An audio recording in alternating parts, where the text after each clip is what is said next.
Hey, everybody, it's Karen Anderson here with Aortic Hope for a wonderful live Q&A for Aortic Disease Awareness Month. We are here today with Dr. Stacy Fisher. But before we get started, I'm going to ask you to click that like button, click the little bell so that you're notified every time we go live, click subscribe, and make a few comments. Like, let us know that you're here. Keep your questions or share them online. We'll get to them at some point. And if you want to ask an anonymous question, I think, Joshua, you're going to put up a link to that, where you can always email us at info@aortichope.org. For sure. And without further ado, Dr. Stacy Fisher, I'm going to let you go ahead and just tell everybody a little bit about yourself.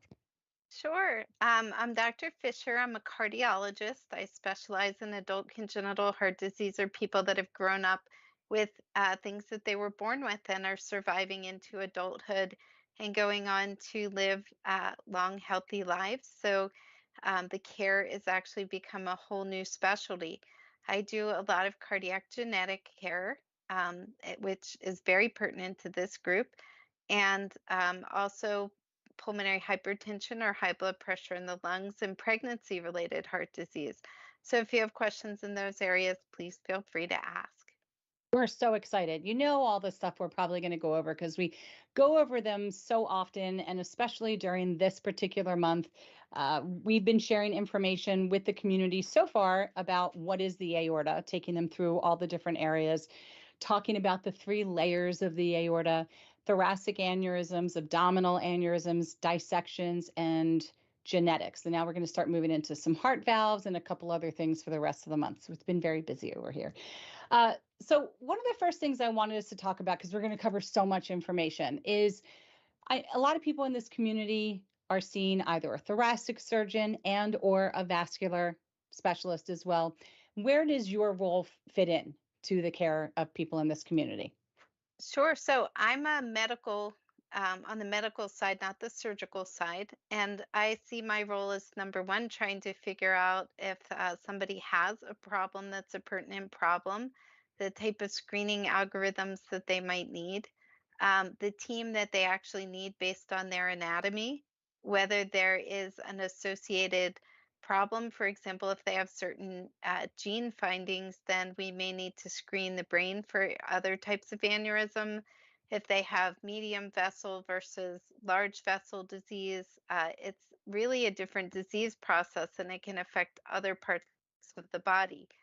So, for example, Marfan syndrome involves a fibrillin gene mutation, and that gene can actually affect connective tissue as well. So, we also look for things like scoliosis or hernias, eye problems, skeletal problems, and sometimes not only the aortic care can be different, but the screening can be different, and the other types of care that somebody may require are different. Also, as we learn more about genetics and how genetics affect different parts of our tissues, we will hopefully learn more about what the proteins make that are altered when the genetics are altered so that we can actually have directed therapies. So we hope over time to actually use gene findings, the understanding of what the genes do to direct therapeutic interventions, drug development options, and hopefully a lot of the research is actually going that direction. Um, in our own groups, it definitely is going that in that direction. In national discussions, it's actually very exciting what the pipelines are and what may be coming up for particular people that have particular findings. So you really do want to ask your providers, should you have the testing? Have you had all the available testing? What's next? When should you be relooking at the studies you've already had done? Because it's exciting. So medication managements can have a big effect at either treating or preventing the progression of things like aneurysm. One of the key treatments of aortic dissection is actually trying to lower the blood pressure to take the pressure off of the fragile vessels so that the vessels can actually not have tension across them, which is what tears them. So, treating blood pressure, treating afterload, treating valvular disease, there's a huge medical component of that. So my role is really part of the team before and after something like a surgery or intervention. So you've just touched upon pretty much everything I want to talk about tonight. Everything, Only which is great, touched. which was good. It was really good. So, somebody finds out they have an aneurysm by fluke, right? Just some incidental finding, or they have a dissection. It seems to me what you're saying is it would absolutely make sense that they reach out to a cardiologist and probably one who's well versed with aortic disease, right? Because we are hearing some community members say that their cardiologists are just not very familiar. They don't have a lot of patience, especially ones who have had a dissection. So they'll reach out to someone like you, and let's talk a little bit about what is those early appointments look like, because you've just talked a lot about um, you know the genetic. And I know we had that. Okay, just so everybody knows, this is my doctor, just letting you know. So we had those conversations about genetics as well, and I'd like to get into some of them because, again, when my dissection happened, the statistics were I would have the mortality rates were so high at 5 to 10 years after dissecting, but we now know that's because they weren't monitoring people that didn't have a known genetic condition. Of course, now they are. So my two questions are: first, what would a typical uh, appointment kind of start to look like? And then let's talk about some of these genetic factors and how does someone get introduced into having the testing? Do they need to have a dissection or just an aneurysm? So let's break down that first appointment. Sure. And just in full disclosure, different parts of the country or different parts of the world are going to have different medical care interest settings. For me, I have a huge interest in genetic cardiology, in aortic disease, in the structural heart world. But not every cardiologist does. A lot of cardiologists may specialize really in coronary disease or arrhythmia. There's a field of electrophysiology that truly deals with the electrical aspects of the heart and not so much the aorta. So Hmm. the aorta is really outside of the heart. There is a new field also called vascular medicine, which is basically like the cardiologist of the vessels. There are not a lot of vascular medicine doctors, but some aortic centers align with vascular medicine even more so than cardiology. Anything in the ascending aorta or aortic valve is going to be more cardiothoracic surgery and cardiology. Anything in the descending aorta, abdominal aorta, peripheral disease is going to be more vascular surgery and vascular medicine. So Okay. it may really depend if it's an appropriate consult on what your issue really is. Things like abdominal aortic aneurysms often come from high blood pressure or familial type tendencies or atherosclerotic disease like cholesterol plaquing. And because of that, it's nice to have a cardiologist as well to try to screen for other areas such as your coronaries, because it's the same type of disease processes that affect the coronaries and the abdominal aortic aneurysm. Abdominal aortic aneurysms are also very highly associated with smoking, where thoracic aortic aneurysms can be a little bit different and are really a different disease. Hmm. So it's worth, discussing with your treatment team who needs to be on your treatment team. Um, Certainly, like I do a lot of cardiac genetics. A lot of cardiologists don't do genetics. They'll refer you to a genetics team or genetics counselor. And that's another way to get the genetics evaluation and assessment that can be very thorough and extremely helpful. So, again, talk to your providers wherever you are in the world to get this care because the care is available and it's available to you. And if you really can't get things like genetics done, you can actually call the genetics company. There's one company, Prevention Genetics, that you can actually do a consult through their genetics counselors and go ahead and get the testing ordered that way. Okay. There are some commercial companies like that. We certainly prefer to use the university level genetics counselors because they can traverse all of the different companies and they can try to look at who has the best profile for your insurance, for your family. They'll try to get a good family history and figure out, well, boy, if this shows a particular gene, who in the family would benefit from testing and which company is going to work best with everybody in this family, or Okay. which program. And if it's all negative, do we have a research opportunity to offer to try to really find this, or do we need to just wait a little bit? So, doing that ahead of time, you can do smarter testing and just try to get the most out of your test. Genetic testing, from a patient standpoint, is very easy because it's just a saliva sample. You don't even Mm-hmm. get stuck. Right. You can, Exactly. but you don't have to. Right. So, Yeah. obtaining a sample is not an issue. It's just trying to be smart about the testing and get really good testing when we're in the era of deciding kind of, is commercial testing enough? Do we really understand enough? And we're in a period where we're learning so much. Hmm. So when it comes to the genetic causes, you touched upon Marfan's, and from what I understand, you don't have to have had a relative have it in order for you to have. You could be the first person in your family, right, who begins Correct. that process.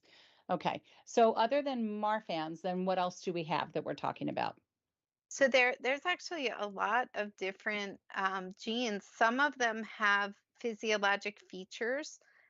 For example, vascular Ehlers-Danlos. Somebody may have, thinner, stretchy skin, abnormal scarring, where you scar with things that look like cigarette burns, Hmm. rather than scarring really nicely and, fully healed.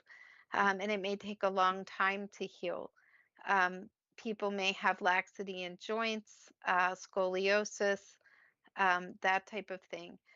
But there are several genes, many genes, where there are no other features that you can see. Some of those genes, for example, a TGF beta gene or an FLNC gene, they're genes that can run indifferently in families, but you may not see other features. And they can definitely affect other vessels. Some affect the vessels in the brain as well, and some of them really don't. So, understanding which gene, you can understand a little bit about which tissues they affect and look for problems in other tissues. That knowing the gene, whether they need eye exams or whether they need screening of the small vessels in the legs or the popliteal arteries behind the knees. So it can be extremely helpful in figuring out what other screening you need too. Um, and there was something else I wanted to add about that. It can also help with screening family members. Hmm. Yeah. So if you they typically only do screening if you've had a dissection, or will they also do screening if you just find out that you have an aneurysm? Not that So it's just like it's so minor, but you know what I right, so mean? you can definitely have screening for an aneurysm, and aneurysm's a very significant finding. Now, if you have another reason for an aneurysm, for example, you've been a heavy smoker, you're diabetic, have plaquing, and you have aneurysm in areas that make sense related to your underlying condition and health concerns, and there's not really a family history, Hmm. then there's no reason to do genetic screening because you already understand that this is related to atherosclerotic disease and plaquing. Now, I have personally been wrong or delayed at testing because of this, because of looking at an underlying condition. So, for example, I have a patient with lupus who's in her 30s who had an aortic aneurysm and a whole arch repair, Hmm. huge surgery, and then she developed another aneurysm, Okay. which is really outside of the level of what you would expect to see with lupus. But certainly, you can get a vasculitis, you can get inflammation of the vessels. Hmm. But at the time she developed this other aneurysm, her lupus was not very active in any other way. So I went ahead and just drew the panel for her, sent a commercial panel, and she had a gene called FLNC.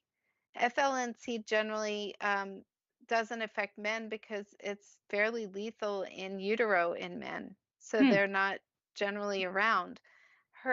We did test both of her parents, but her mom was actually affected.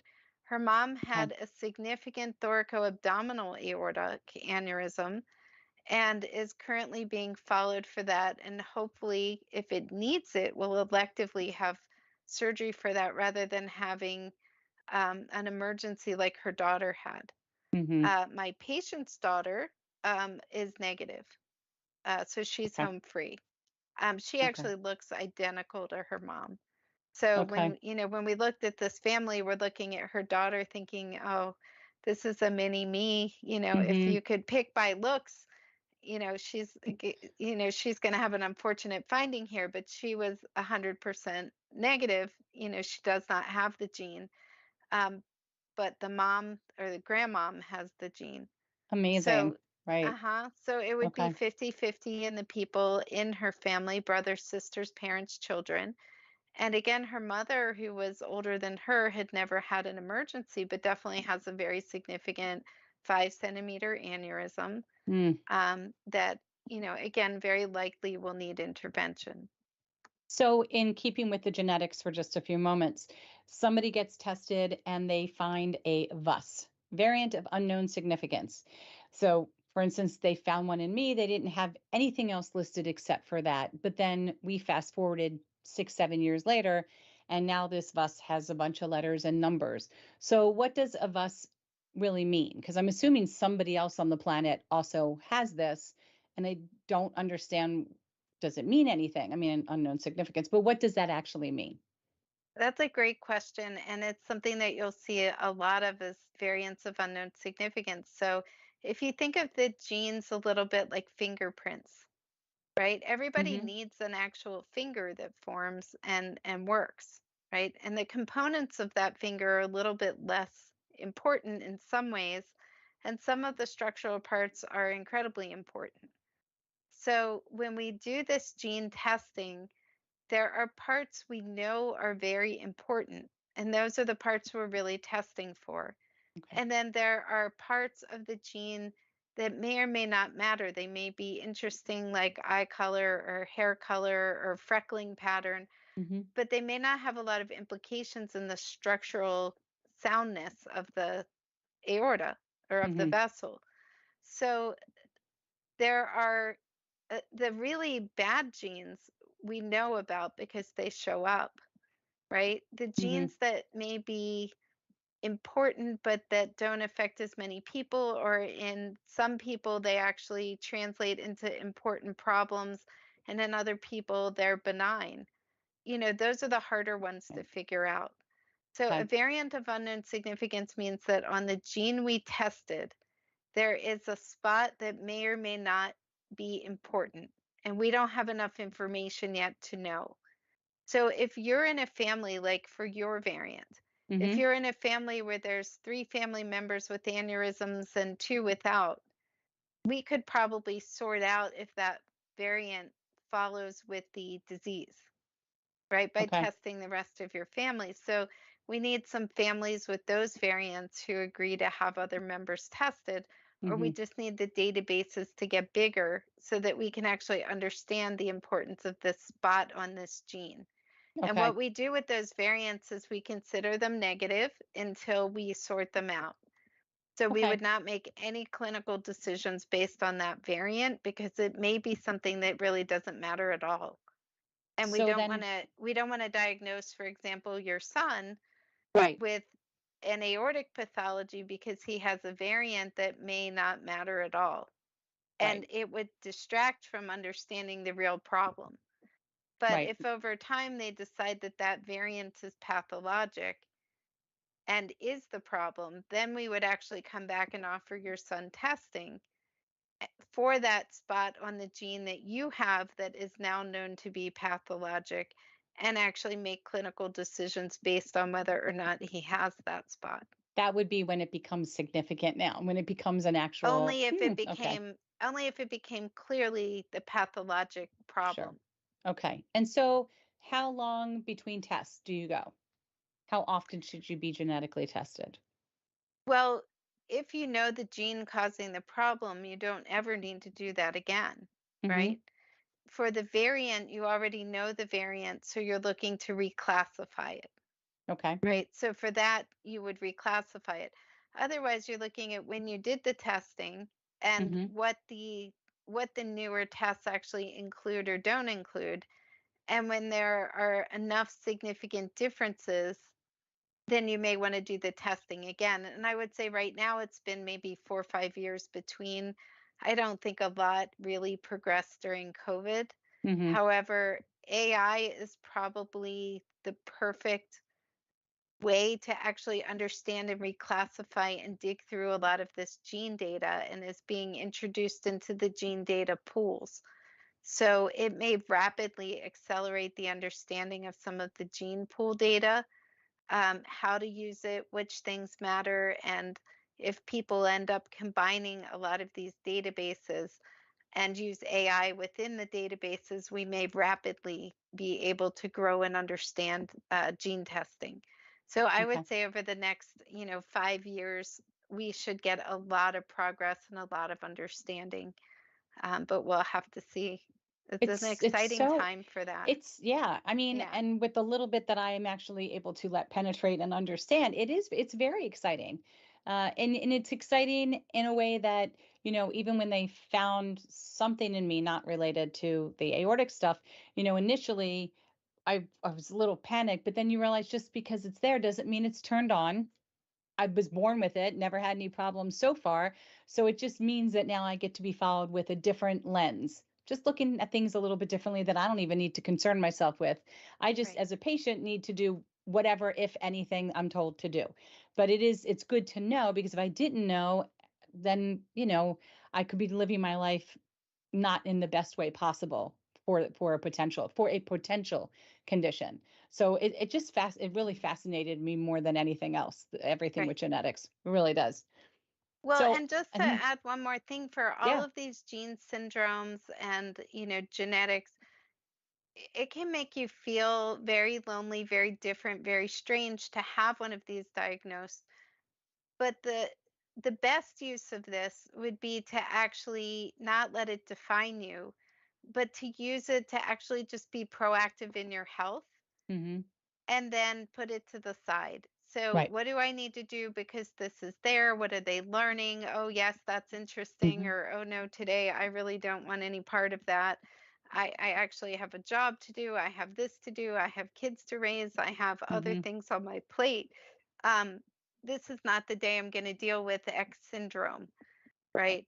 This is the day I'm going to just live my life. Tomorrow, I'm going to get my screening. I have to do this every 3 years, this every 2 years. When I go for my screening, I'm going to talk to my care team about new technologies, new findings. Should it change the interval of my screening? Hmm. Should I redo my genetics? Am I on the right medications based on what's happened over the last year since I've had my assessment? And that's the exact right timing to kind of catch up. Right. Those are all Mhm. amazing points. And that's really how anybody that's in this community kind of should be living anyway, every day, Mm. even without the genetics, if they haven't gotten into that yet. If you know you have an aneurysm and it's being watched, and you're taking the medications and you're living your life, then there really is nothing more that you can control. Like you said, I'm not going to deal with this today. I'm going to live my life. Or if you've had a dissection, whichever the case may be. So yeah, no, I can appreciate that. Real quick question before we move on to aneurysm again. I want to see what's in your box. Um, if you have a dissection in the thoracic area, whether it's ascending or descending, it doesn't matter. If you have one in descending, you could still have another one in ascending, right? So, because I know people have they had a descending dissection medically managed, 10 years So, later, all of a sudden one in the ascending happened. so yes and no. Um, Okay. and again, that's why in part it's really important to know what is your risk. So, for example, if you have a bicuspid aortic valve, right, the Hmm. problems are in the ascending. Now, a small percent of people who have a bicuspid aortic valve have a problem called coarctation of the aorta, Hmm. which is actually a narrowing in the aorta that causes very high blood pressure above the narrowing. And in people who have coarctation, 50% have a bicuspid aortic valve. Okay. In those patients, there's a very rare 1% or less risk of something called a berry aneurysm in the brain in the circle of Willis. And that can be screened for. Usually, we only screen for that once. And if there's no bulge or berry aneurysm, you're generally thought not to have one. Hmm. And the area of aneurysm that forms is above the valve, the abnormally formed valve, but you don't get aneurysms other places. Okay. So they're not just going to pop up all over. Hmm. Now, if you have a syndrome, say Loeys-Dietz syndrome, right, which is a gene change that affects a certain type of protein in the cells, in the vessel walls, you can have aneurysms that form in different areas. So screening all of the areas is really important. And generally, we like screening with that gene change every year. Hmm. And we like from head to pelvis, really, or anywhere that's bothering you. So we like to do it much more often because you're more at risk of medium-sized vessel problems. So Okay. very different screening and very different screening recommendations because we understand what happened.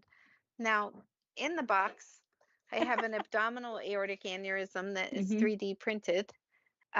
This actually is where it goes, say, from the belly to the legs.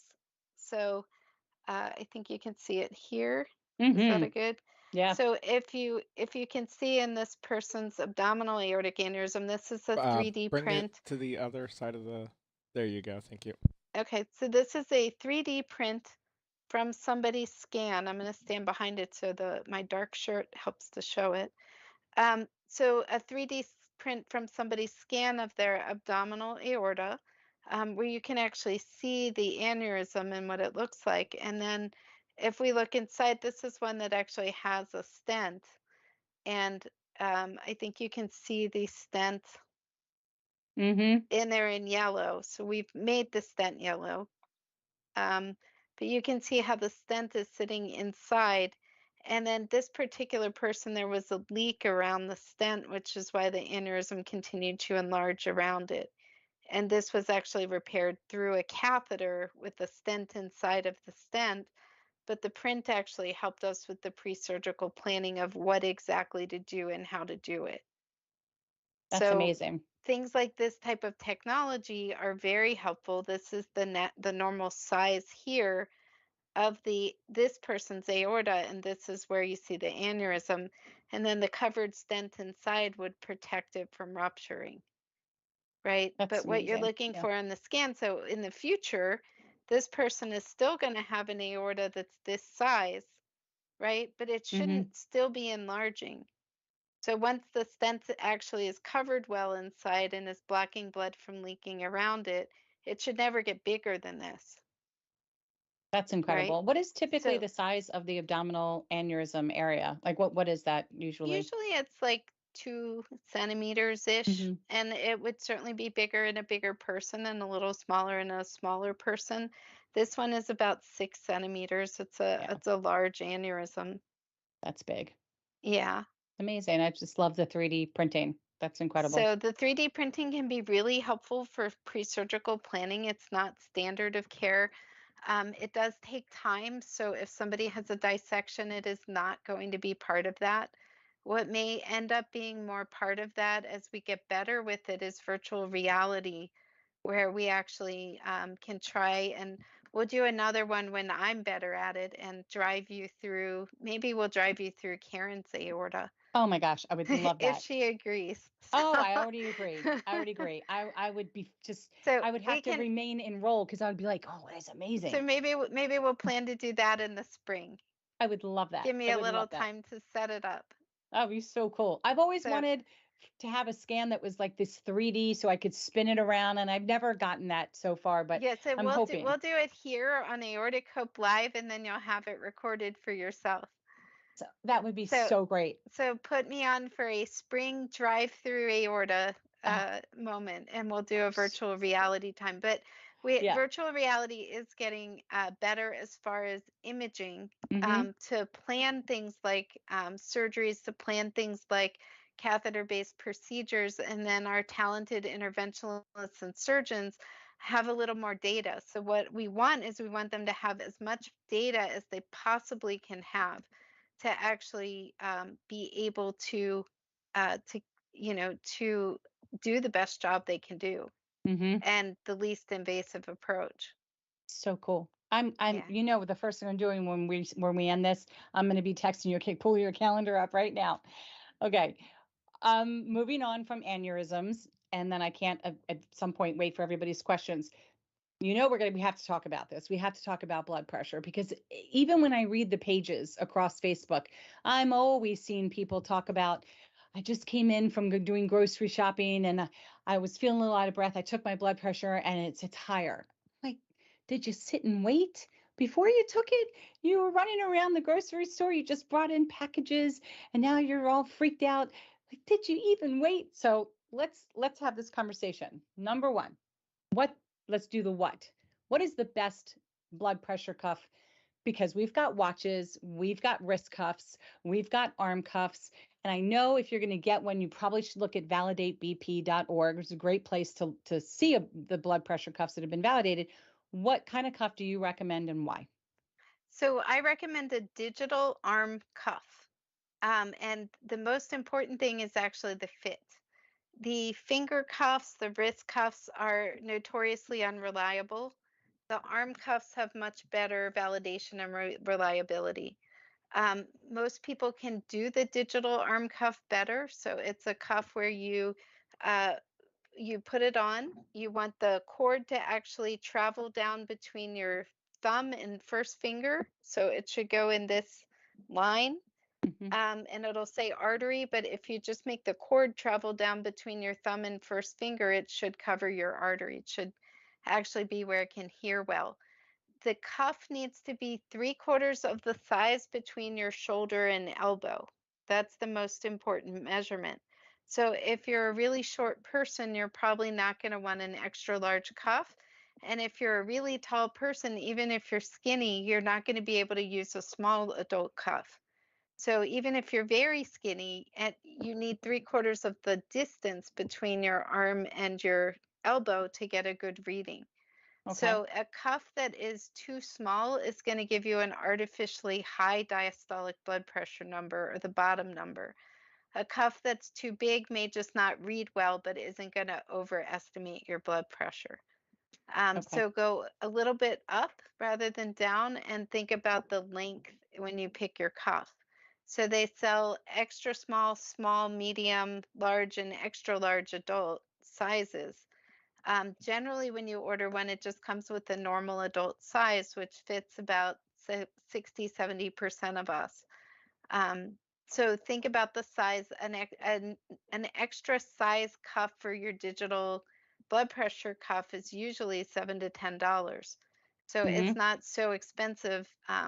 I always like when you get a new cuff to take it to any doctor's office and see if they'll check it against theirs or check it against a manual blood pressure and just make sure you're within, say, 5 points of what the tech or the doctor is getting, so that you know that it's actually making sense and that you're using it right, and they can help you troubleshoot it if you have any trouble.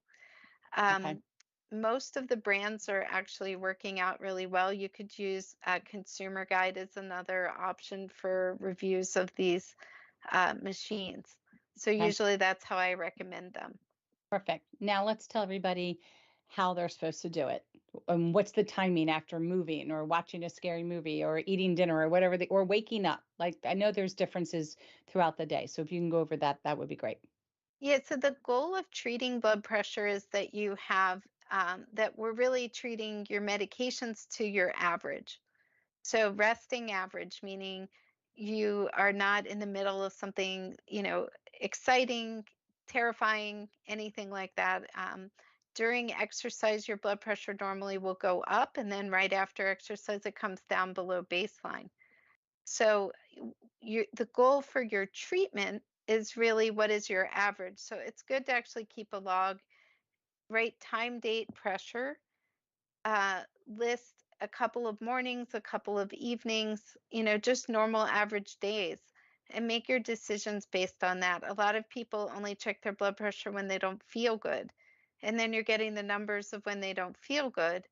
It's not usually the blood pressure that's causing you to not feel good, but it can reflect how you're feeling. So it's not how you want to adjust your medications. Mm-hmm. If you're not sure if your blood pressure is controlled, one really good way to tell is actually to do a stress test with your doctor, like a treadmill stress test. The blood pressure should go up, the bottom number should stay about the same. If the top number goes up more than 60 or the bottom number goes up at all, then you're under treating your blood pressure.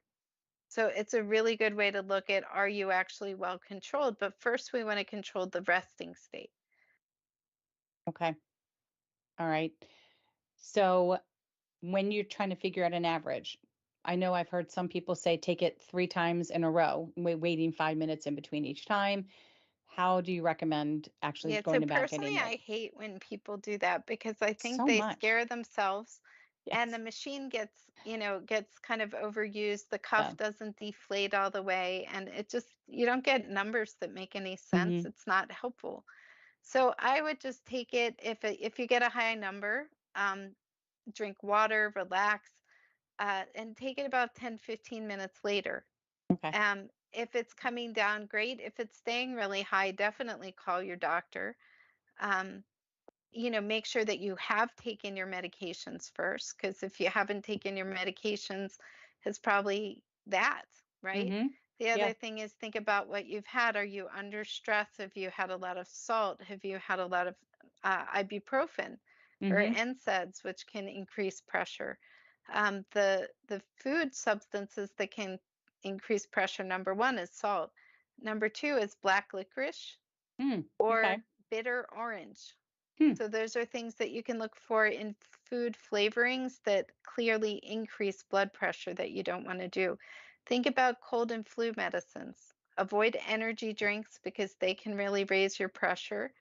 Um, Sudafed or Afrin nasal spray, phenylephrine, those directly increase the blood pressure.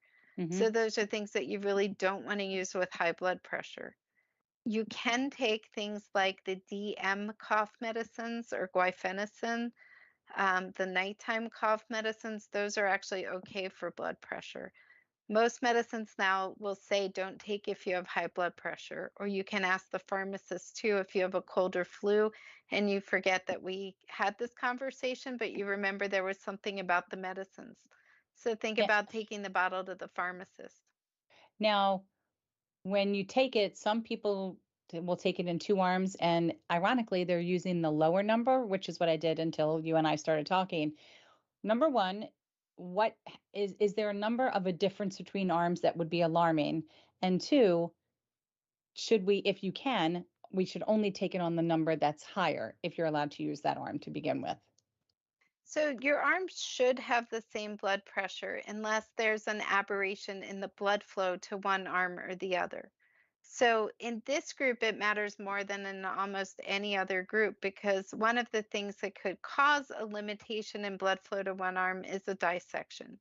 Mm-hmm. So if you have a dissection where one arm is involved or comes off of the false lumen, you may have lower flow and a lower pressure. Right. So Okay. in Yeah. and that's why when you hear, we're looking for a dissection in somebody with chest pain, we always check both arms. If you have had a dissection, you should check both arms as a baseline so that you know what the difference is. Mm-hmm. And you're following the arm with the better blood flow because that is what the head and the heart are seeing, which is what you're trying to protect with the blood pressure medications, right? Right. So we So want what to you're leave saying enough when blood flow to the arm that's compromised, but we don't want to make okay. decisions about blood pressure treatment with that arm. Right. So So when you for say the better example, flow, you mean the higher number, if there's a the higher higher number. number is going to be the better flow, and Right. that number should be the same that the heart and the head see as far as the blood pressure. Okay. So your arm should have the same blood pressure number. Now, if you've had a coarctation, that can involve the left arm. We only follow the right arm blood pressure. Okay. Right? If you Mm-hmm. have had a dissection, you should know what the difference is between your arms because that's your new normal, Mm-hmm. right? And then we only get concerned if there's something really different from your new normal. If you have never had a difference between your two arms and you're getting chest pain or arm discomfort, you can check both arms. And if they're 30 points different, that's something to be alarmed about. Hmm. If they're 3 or 4 or 5 points different, it's probably more the technique, how tight the cuff was, the angle it was in. If you got excited between one or the other, you moved around trying to get it stuck on and got, your heart rate and blood pressure a little bit Yeah. higher. So, or you're more relaxed and it went down a couple points. So we're not worried about a couple points different because of both measurement error, measurement differences, and just differences in positioning or your how worked up you are. Um, so Okay. that can matter a lot. Okay. Before I talk about anything else with medicine, I want to give everybody an opportunity to ask any questions that they might have because I know we've talked about a lot and I don't want to keep you past the time that we usually have scheduled. So, Joshua, do we have We have a conversation or few. chatter? We have a few. Okay. Right away. Hi, Tam Tam. Hi, Tammy. Hi, Tammy. She says, should siblings have genetic testing if the genetic panel in the survivor is not yet identifying any gene variants? Would a variant So there's show in one sibling but not the AD survivor? Mm, no. So if you have an incident person that is what is triggering screening in the siblings, and the incident person does not have the DNA changes we know to look for, there's no reason to do DNA in the siblings, but you should do some sort of scanning in the siblings, right? If somebody, so in other words, we would treat that as if, okay, there's no DNA finding, which means we just don't know what to look for potentially. So we still want to make sure everybody's okay. Now, it makes it less likely that it would be something that can change very quickly because you don't have any of the really bad gene changes. But each sibling should actually speak with a like a cardiologist or a vascular doctor and say my sibling had an aortic aneurysm or dissection. The more information you have about it, the better the screening for that person can be. So if you're willing to share with your family aortic dissection, I have a type B dissection, I have an abdominal aneurysm, I had a popliteal aneurysm behind my knee, then somebody coming in with that, we can be smarter about their screening. Do they actually need screening or not? And that would entail that person going through their own blood pressure, cholesterol. They may have, a different parent. They may be half siblings. So going through the risk factors from the other side as well. So it's going to be important to meet individually with the sibling and then decide what kind of screening. If somebody has only an ascending issue, usually you can see that with echo. So you could save them the cost and the radiation of something like a CT or MR by doing an echo. But if they have um, for example, Marfan's features, but the gene testing's negative, you're going to want to do a CT, right? Because what if they don't have any of the features, they just have the aortic pathology? So you really do want to look at what the person had and screen first degree relatives, which is parents, brothers, sisters, children. very good. Thank you, Doctor. Molly Thomas jumped in to say, great information. Thanks. Thanks, Molly. And we have a couple of anonymous questions.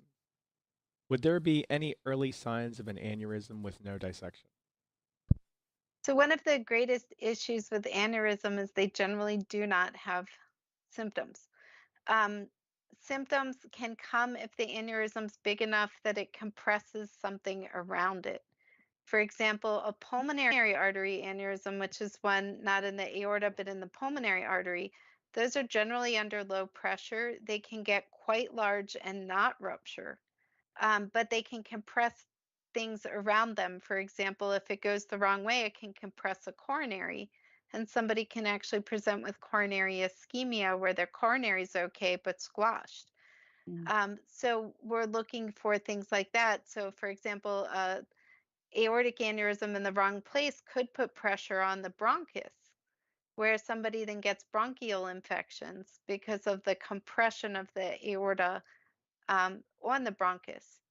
So that's the type of thing, cough, chest pain, certainly if it's expanding, that would be important. If somebody has a traumatic aneurysm, that can come after a car crash. We do like imaging of anybody that's had a sternal fracture Um, so that type of thing, you could have symptoms as far as chest pain, but generally there's not a lot of discomfort for an aneurysm. It's more of a silent and incidentally found problem, which is why Medicare allows now screening, ultrasound screening of the abdomen for anybody who's smoked before age 60, and they allow screening at age 60 that's covered. Well, that's Very good. excellent news. Yeah. Another anonymous question here. Are there any gene therapies specific to aortic disease? So the only one that's sort of a therapy, but not really, is for Marfan syndrome. We use losartan or irbesartan, which are angiotensin receptor blockers. And a byproduct of the drug is a protein that helps to replace something that you're missing if you're missing the fibrillin gene. So it does not give you the full support of that genetic product. And it's not a direct therapy, it's actually a blood pressure drug. One of the issues in our Marfan's patients is many of these very tall, thin patients actually have very low blood pressure, and we're trying to add a medicine that lowers their blood pressure. Um, and we are limited in how much they can take because it lowers the blood pressure. But so it's not a direct therapy, but it does help. Okay, thank you. And we have a question here from Kathy. Hi, Kathy. She says, I still have back pain 5 months after my type B dissection. Is this normal? I had 2 stents placed and a coronary bypass. Both dissections were descending aortic. So, I don't know whether Kathy has any neurologic issues, but there are branches to the spine that come from the descending aorta that could have been affected by the dissection itself, or could have been affected by how the dissection was repaired if there's any limited blood flow to the spinal arteries or to the back. It also could have been the positioning on the operating room table. It could be unrelated. It could be that there's connective tissue problems.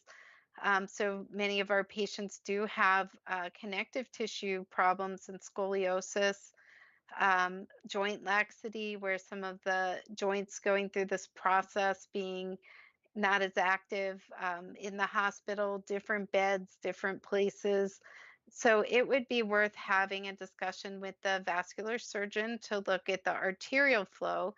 Is the flow from the aorta okay to everything in the spine and back? And also with a musculoskeletal spine person for, is there any shift or injury or disc changes that have happened? Is there, misalignment of anything as far as where the ribs are meeting the spine because of the hypermobile state of some of our patients? It would be worth having a more focused look at where the discomfort is and what's going on. But certainly it could have been related in many ways. Okay, thank you. Thanks, Kathy. Tammy asks, is AFib a warning sign of aneurysm? No, AFib is different. AFib is coming from the heart itself. So, aneurysm would be a stretching of the aorta, which is outside of the heart. Now, one reason for AFib is certainly high blood pressure, which can enlarge the top chamber of the heart. So, the top left chamber of the heart enlarges, and that can actually stretch the electrical fibers in the atrium of the heart, and they can fibrillate. So there are people that have low AFib or kind of a genetic predisposition to AFib, but most people with AFib, it's often because of things like high blood pressure, coronary disease. Sleep apnea has a huge effect in at triggering AFib. And sleep apnea can trigger high blood pressure, which can trigger aneurysms. So it will certainly be higher incidence of people that have both AFib and aneurysm, but because they can both have hypertension, sleep apnea, and some of the predisposing factors. But it's not common in an AFib patient to have aneurysm. AFib So is much more common. let me ask you this. There's a lot of people that we see in the community that after having a dissection then developed AFib. What would be the reasoning for that? So it's about a third of patients that have open heart surgery that will have AFib around the surgery in the perioperative period. And Okay. that's in part because the pericardium's open. If you have bleeding or blood around the heart, it's irritated. The surface of the heart, the epicardial surface and pericardium are contiguous, and the irritation can cause AFib. So, very common if it's an ascending dissection. If it's a descending dissection, I wouldn't expect to see it unless they also have high blood pressure. Okay. Good to know. But the adrenaline, the medications, the Yeah. blood pressure shifts, and then the direct irritation of the heart make it very common. Okay. Okay, thank you, doctor. Hi, Rob. Rob Hey, Rob. asks, is there a recommended doctor's list by state? There is in the congenital heart community, there's actually a travel directory and registered groups. I don't think there is one in the aortic community. Karen, you may know better than I do. No, the only place that I know where there was lists other than IRAD would be like the Society for Vascular Surgery. They have a list, and I think the Society of Thoracic Surgeons, they have a list, but I have not looked anywhere to see if there's a list specific for cardiologists. But you had mentioned that there could be someone who specializes in vascular meds. Now there's just so many different types of cardiology that I'm not sure exactly like what would be the specific words where you would begin to look. I'm not quite sure. So what I would look for is I would look for an aortic disease center Yes, because some exactly. certain universities or groups are setting up specifically an aortic disease center, which Hmm. actually means that there's more than one person. It also means that there is a link between medicine, surgery, interventional. Sometimes it's vascular interventional, sometimes it's interventional radiology. Hmm. Many of those groups will have genetics or a genetics referral source as part of that group. So, an aortic disease center would give you all of it. Hmm. True. Or maybe even if you found a hospital that was Marfan designated, because I feel like they're going Mhm. to have a team of specialists as well, people working together and communicating.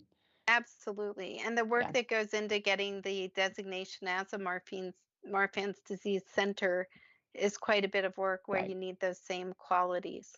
Yeah. Yeah. Okay. Okay. And then we have a bit of a family history on the theme of genetics. Christina says, my dad had issues with his heart. Found a 5 centimeter aneurysm in the lower aorta where it split into his iliacs. Her cousin felt his heartbeat in his stomach and had an aneurysm in iliacs and lower aorta. Okay. And so I was curious to know how long ago that was found with the father. And she said, my dad had an aneurysm probably 20 years ago, and he passed away this year at the age of 93. So, I mean, on one hand, unfortunate, but on the other hand, great genes. Yeah. You know what I mean? Like, Right. Yeah, so abdominal aneurysms, as we talked about, and again, I'm assuming her dad had an abdominal aneurysm too, because she said an aneurysm of the heart, but she said it was there splitting into the iliac. The iliac is where the legs take off. So likely it was an abdominal aneurysm, as was the second relative. They can run in families. Also, what can run in families is some of the environmental and diet, exercise, smoking features. And many households have a lot of secondhand smoke if there's a smoker.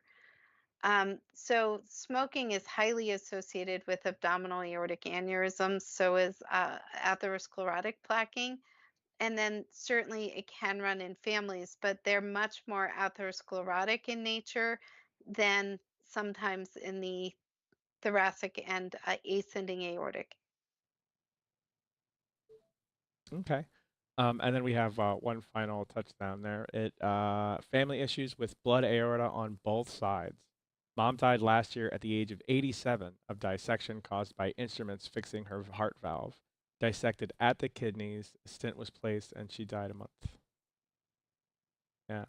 So I mean, that's that genetic component. That's a big one. That's a very big Yeah, one. so that person that was getting their heart valve replaced, and it could have been a bicuspid valve, it could have been it could have been an actual iatrogenic injury or injury that happened during the surgery, or it could have been that at that age that she had plaquing and that it was more fragile and tore. So at 87, a dissection that was caused because of a high risk surgery may not actually be something that runs in the family. Yeah, that's Now, if the person who sent the message also had an aneurysm and dissection, then you definitely have something in the family. But at 87, having a heart valve surgery and if if she had hardening of the arteries or plaquing, it's almost like porcelain you're working with, and it actually can tear. So we try to find spots around the plaquing to actually work on. And if you can't find those spots, you're working on very fragile material that can tear. That is not because of genetics. That's because of life, wear and tear. yes, yes. I Okay. Nina here has a question. Hi, Nina. For a Hi, Nina. person for a person who already has bradycardia, how much metoprolol should one take so that heart rate does not fall too low, and how low is too low? Good question about how low. Yeah. Yeah, it's a really good question. So it matters what time of day too. So what you really don't want is you don't want any dizziness, and you want to have a reasonable heart rate range to be able to do your activities and get your heart rate up enough to function. So you really want your heart rate to be able to go up, say to, it depends on your age and your activity level too, but say at least 110, 120 when you're exercising, when you're carrying things, when you're really excited, it should be able to go up. So if you blunt it too far, then you're not going to be able to do the things you want to do. At the same time, you don't need it to go up to 180, 190 like you did when you were 12 years old and running sprints, right? So you want to blunt it, but you don't want to blunt it where you're symptomatic or where you can't do your own things. Now, if you have a nice normal resting heart rate, but a real aggressive response, say to standing or to exercising or to moving, so some people with connective tissue problems may have POTS. And that means postural tachycardia, where the heart rate is fast compared to what you would expect it to be, and it can be very uncomfortable. So, there you're actually going to use the beta blockers to blunt that. We don't want the resting rate too slow, meaning where you would have symptoms or could get lightheaded or could have higher grade levels of block. It is normal for the heart rate to dip into the upper 30s or 40s for a minute or two during sleep. It's not normal for it to stay there that long, but it's normal for it to dip there. So now that everybody has Apple Watches and they're realizing, wow, my heart rate actually dips down, that's probably your deepest sleep. If it's a nice normal rhythm, it's not bothering you. It's actually very restful and it's not hurting anything. If it's staying 30, certainly that's not going to be okay. But normally we don't use the beta blockers below, say, 50 as kind of a general number. There's not an exact number or rule that you have to follow, but we can overdo it. And if we're making you tired with the medicines, then we're overdoing it. Okay, I like that metric. That sounds very good. So Christina she did say she dissected 9 years ago at 47. Yeah, so there is something genetic there. Yeah, and then Rob said, "Wow, Yeah. Christina, went through mine at 49. Sorry, 46. 7 years post-op." Wow. Yeah. Yeah. Yeah.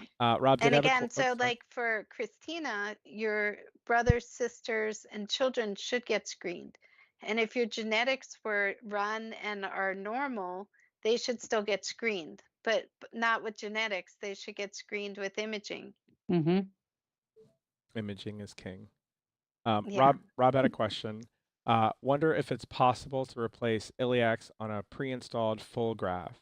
Been having an issue where one leg goes numb and think it's because one of the iliacs are getting a little blocked.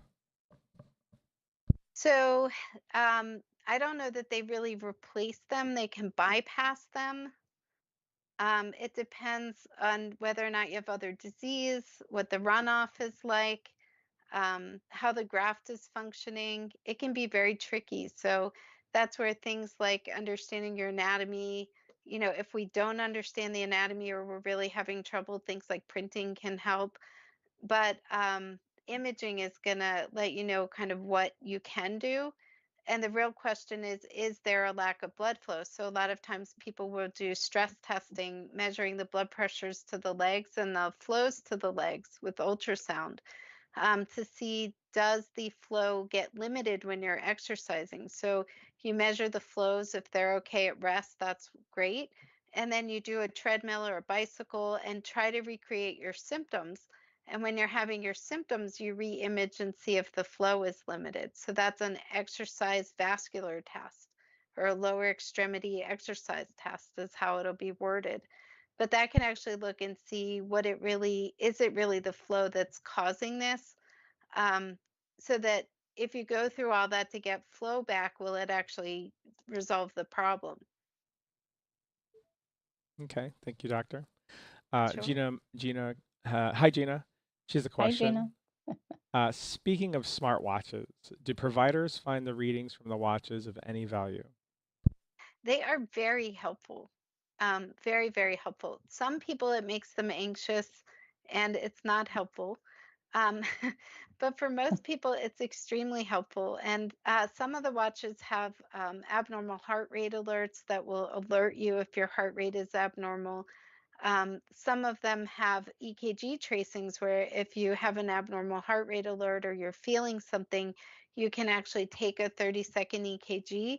Um, some of that software came from a company called AliveCore by Cardia, Kardia. And that's something you can use with any smartphone where you can actually, you basically use a little placard and check your EKG, and you can upload it or share it with your doctor so that they can actually see what you're feeling. So if you can catch what you're feeling, it can be incredibly helpful. It is not helpful to send a doctor 600 tracings. Um, can't even open them all. It's like 10 or 20 seconds to open each one. It's not helpful. It's not going to happen.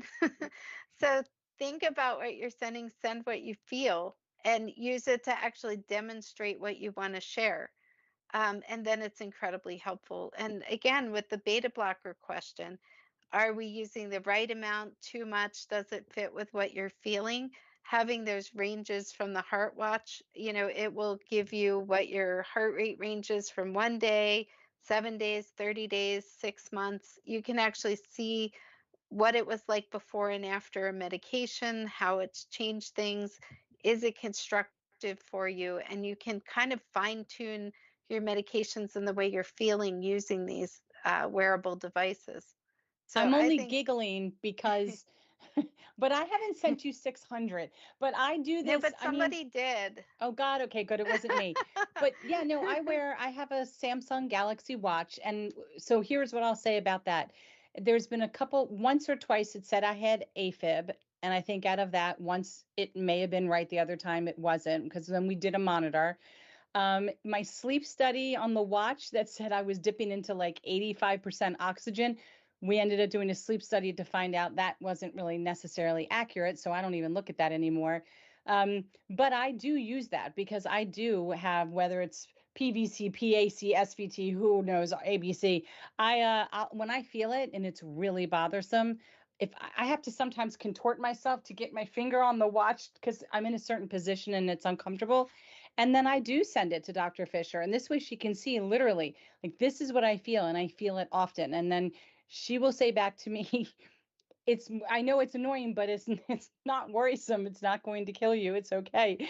So then I say, this is just annoying, right? And I'll send it to you in a different format. But yeah, I But find there that very are helpful. times you've sent me things that have Yeah. led to medication changes. Yes, it definitely has. Yes, Absolutely. so we definitely Yeah. have. So we can use it to say, you may be more anxious or your blood pressure's high or your Right. diet's off, and let's focus on that because this is okay.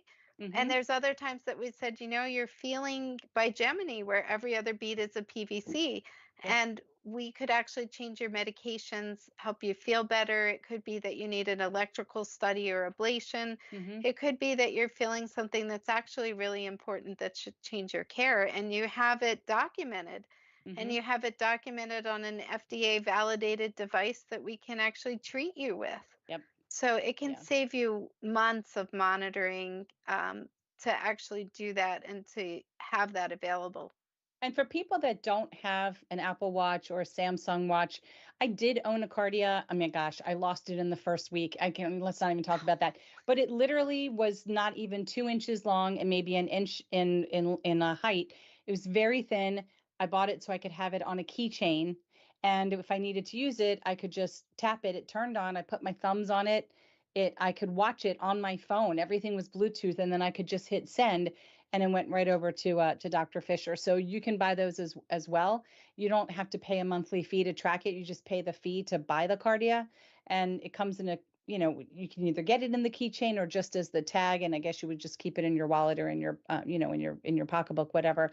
Well, But at I least you have the recommend that people opportunity. actually stick it to the Oh, back of that's their smart. phone. Oh yeah, and then you Yeah, can so just put your just right on the phone. I think there's adhesive on it, or you can Mhm. use double-sided tape. It's on the Mhm. phone. You turn on your app, you put your fingers down, and you Smart. you have 30 seconds of the EKG, Yep. and then it's always with you, so that if you wear a monitor, don't feel anything, and then all of a sudden you're feeling everything and you have no monitor.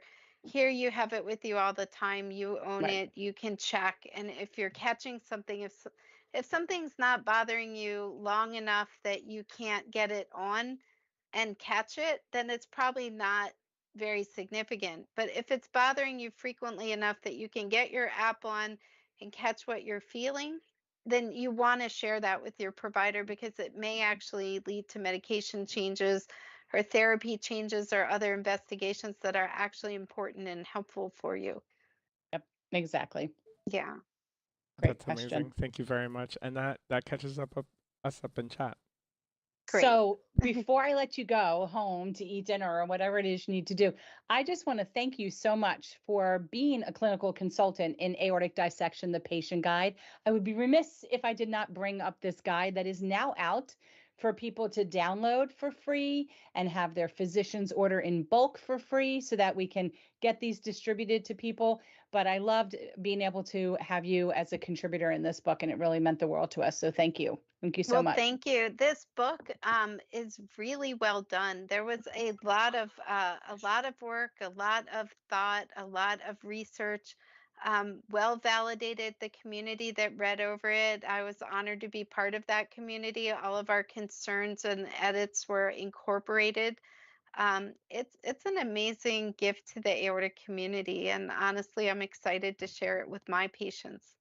I can't wait for them to arrive. You should be getting them in the next month. So, for all of you watching, Perfect. please be sure to share the information about aortic dissection, the patient guide. It's literally everywhere over our website, and I'm sure Josh will have a link to it someplace on this video. And Dr. Fisher, thank you so much for joining us for Aortic Disease Awareness Month. You are welcome, and we will definitely schedule our drive-through date in the spring. I am so excited. Thank you so much. I love that. And I'm just so looking forward to it. And thank you to everyone who asked your questions, your anonymous questions. They were really, I mean, look, I love every time I get an opportunity to learn. I took so many notes tonight. I've learned so much. And that's what this community is about, just having those opportunities to learn and feel supported. So again, thank you. We look forward to having you on in the spring. I can't wait to go live. I feel like Katie Couric when she had her colonoscopy. This is so exciting. It's going to be great. All right. And everybody, don't forget to click like. Please click the subscribe button. Click that bell because we've got quite a few more live events happening this month. And leave a comment and share because somebody else will get something of value from this video. Again, thank you so much, and we'll be with you soon. Take care.